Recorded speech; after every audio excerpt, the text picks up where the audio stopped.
Hello, everyone. My name is Ashley Smith, and I'm here with the beautiful, incomparable Lihle Adeyemi, who is a marriage and family therapist. How are you doing today?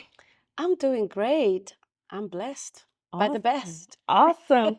Listen, why are we here right now? Why are we here? Yeah, we are here because the month of May is the month of mental health awareness. And Yes. so I didn't want this month to pass by without talking about this important topic. Yes. So today we want to dive in and talk about, mental health, Mm-hmm. church, Yes. being a child of God and being a Christian, merging that with, our psyche, our Yeah. psychology, and, mental health as a whole. Yeah. That's good. I'm excited to find out about mental health and how we can marry those Mm. mental health and church together. Right. So, I have a couple of questions for you. All All right, right. let's dive in. Emotional well-being in Christianity. Mm. Okay, first question: how can Christians understand and normalize emotional well-being? And what does the Bible teach us about managing our emotions? Well, first of all, we need to understand that God is the one who created the emotions that we have. Yeah. So emotions are not this negative, bad thing that makes you look weak Yeah. as a person or makes you look weak as a Christian. Mm-hmm. God is the one who created them. So Yeah. he put them there for a reason. Right. And so, even the Bible in Hebrews 4:15 Yeah. says, "For we do not have a high priest who Mm. who is unable to empathize." Yes. Empathy is an emotion, right? Yes. So we do not have a high priest who cannot empathize with our weaknesses, but we have one who has been tempted just like we were tempted. Yeah. Jesus came here and he was tempted. He went through all the emotions, he went through all the struggles that we went through. So he gets it. He Right. knows Right. what we go through. Right. Yeah. So we have a high priest who understands what we're going Understand through. what we're going through. That's Yes. good. With that, that gives us encouragement, like That's we're not right. alone. That's right. Yeah, that's good. Mm. So Jesus and emotions. We know that he understands our emotions, Mhm. but can you share instances in the Bible where Jesus expresses his emotions openly? And how can these emotions help us in understanding the importance of being in touch with our own emotions? Yes, definitely. We all know the story in the Bible.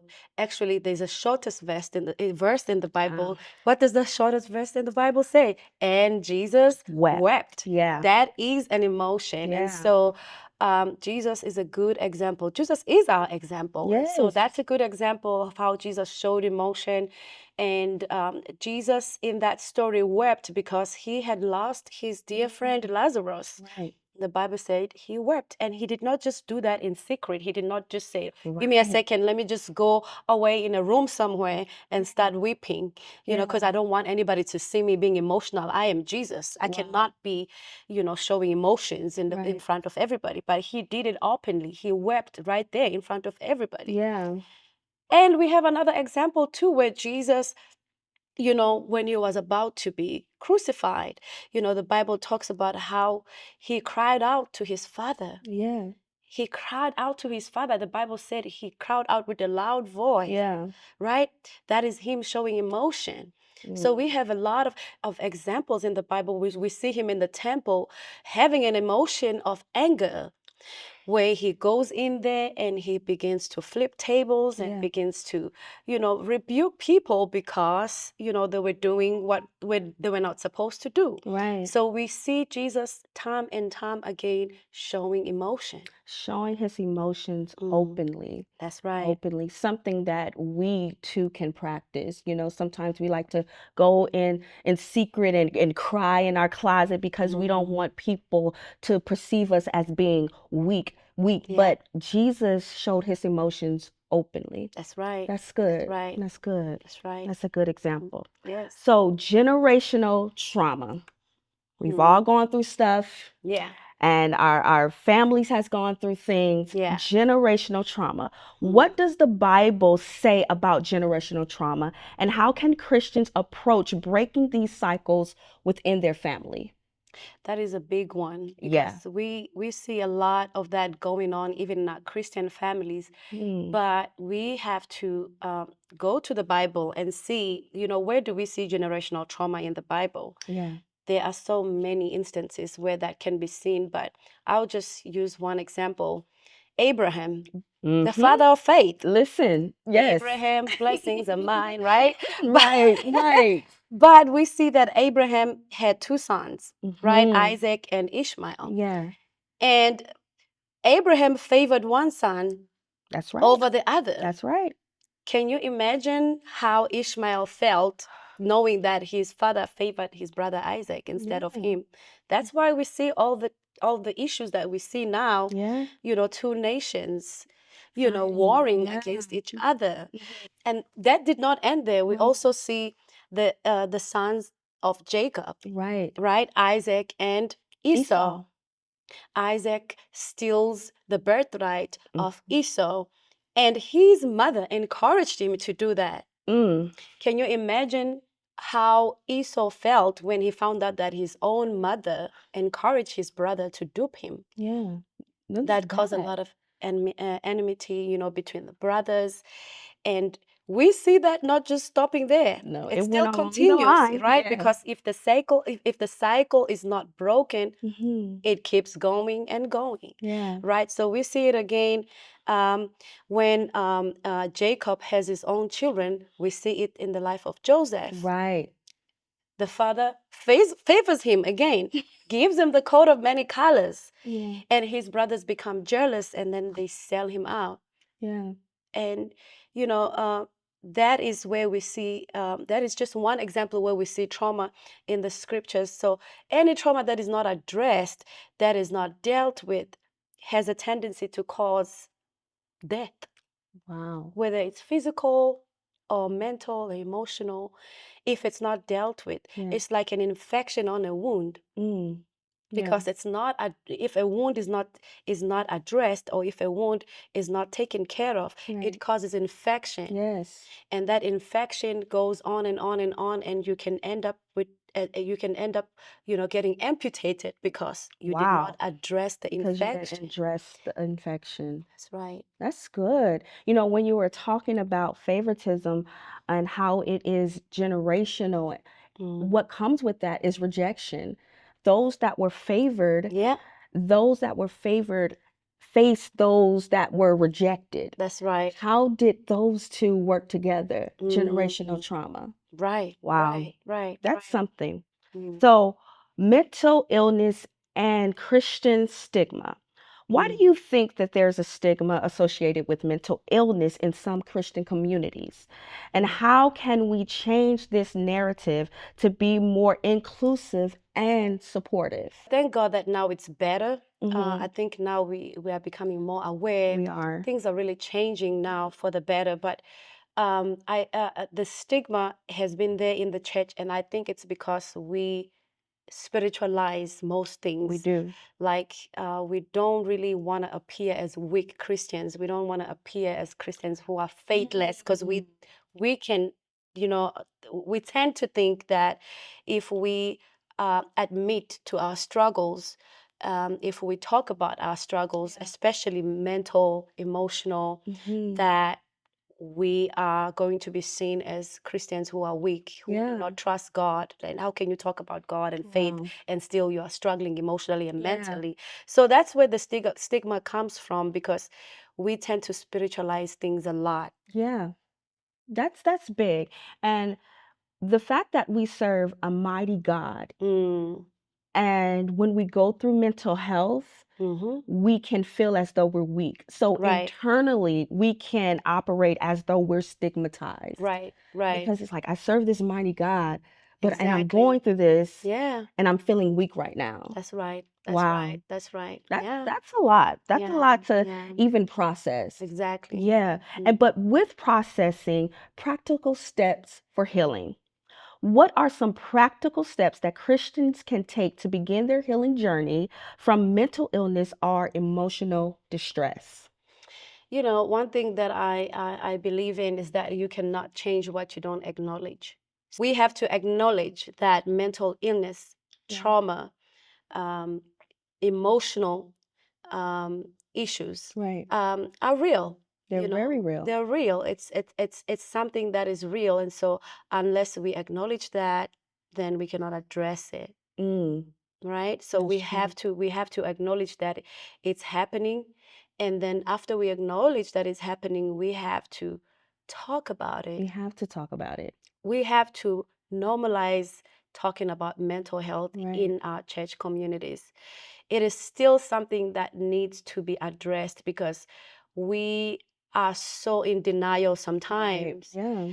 And you see people with mental illness hiding that they have Right. mental illness, and because they don't want to be judged, they don't want to be looked down upon as if, you know, they are not strong Christians, you Right. know, they don't want to take medication because of what you talked about. Like internally, you look at yourself and you think, Mm-hmm. what does this say about me as a child of As a God child of if I go to right. a psychiatrist and Right. get medication Right. so that I can take care of this anxiety or this depression or Wow. this bipolar disorder? Yeah. So we have to normalize these things. We have to talk about these things. We have to seek help. We have to Yes. go to therapy, Yes. see a psychiatrist if And there's a there's need nothing wrong to. with it. Yes. Exactly. There is nothing wrong with that. We have to normalize these things because can you imagine if somebody comes to you and says, I have been diagnosed with cancer, Mm-hmm. and all you can say is that, well, God is able. We are healed Just by go his home. stripes. Right. Let's go home and pray. I'll keep you in my prayers. God Yeah. is able. Yeah. No. What are you going to say to that person? Mm. What are you going to say? You're going to tell them, yes, we're going to pray, sister. We're going to fight in prayer. Right. But I'm going to also drive you to your appointments. Yes. While you see the doctor, while you do your chemotherapy, I'm going to be there for you, whatever you need. Exactly. Because, you know, that's a physical illness. But when there's an illness in our brain, because Yeah. our brain is part of our body, it's an organ in our body. So Mm-hmm. our brain does get sick too. Absolutely. And so when our brain is sick, why is it a problem to take medication? Wow. If That's it's not a real. problem to take medication for your cancer or for your diabetes. That's real. That's really something that we should ponder within the Christian community. And you Right. said something, the fact that mental illness is there, it affects us. So if we do not acknowledge it, that does not mean that we won't be affected by it. It Exactly. actually worsen because we're not acknowledging That's what right. is facing us, what we're facing, and what's even facing our generation. So acknowledge it. And it's Acknowledge it. okay to treat it. Yep.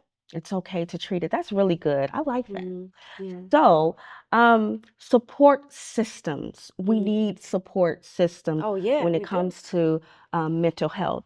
What roles do church communities have in supporting members with mental health struggles? How can they be a safe space for everyone? Right. We have to normalize it, as we have Yes. said. As a church, you know, it should be a norm to just talk about mental Right. health, and we have to provide resources Absolutely. to our church members. Yeah. We have to have resources in the church, and thank God there are some churches who have counseling centers who Yeah. actually hire mental health professionals. Mhm. They are part of the staff in the church. Yeah. That's very, very powerful. It's important. If we can have more of that, that would be Yeah. great, because then we are not just Wow. healing you spiritually, but even, you know, your soul is getting the healing. You know, Right. your mental health is being addressed too. Right. So we have to do that. We have to train our pastoral teams, and Right. Yeah. yeah, our counselors in the church have to be trained, Right. Yes. right? That they can be trained to identify people in the congregation who suffer from mental illness. Mm. You know, sometimes really it's not a demon. Sometimes we are not possessed. Sometimes it's It's a mental. schizophrenia. Yeah. Sometimes it's bipolar disorder. Yes. So we have to pray, but we also have to address these things and help people. Yeah, and that's ministry. Yeah, The definition of ministry is literally addressing a need. exactly. We address the need, and how we do it. God gives us strategy, and He has given us wisdom, and He That's has given right. us therapists. And we need to Yeah. normalize that. We're talking Yeah. about normalizing it. Right. Normalize it in the church. Are there other examples within the Bible apart from Jesus where Yeah. figures show vulnerabilities or struggle mentally and emotionally? How can these stories be used to teach about mental health today? Right. Definitely. I'll share a story that blew my mind when I read in the Bible. I'm going to talk more about some people in the Bible besides Jesus that Yeah. have struggled mentally and emotionally.